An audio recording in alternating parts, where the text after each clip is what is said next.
19 में रहे थे हम 20 में रहेंगे। बेस तो बजाने के लिए है, आफत मचाने के लिए मेरा नाम ही काफी। DJ Kanchan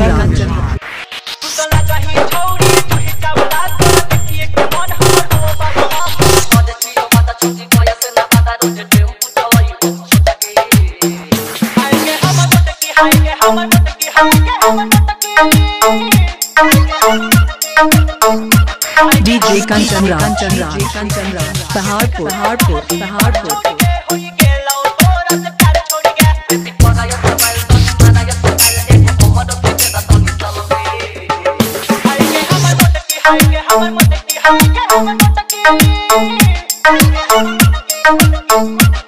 DJ Kanchan Paharpur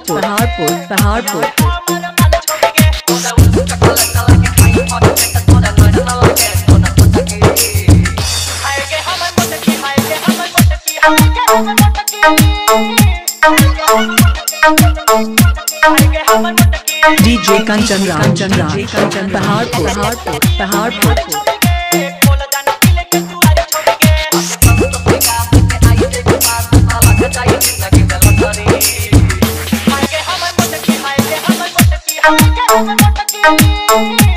DJ Kanchan Paharpur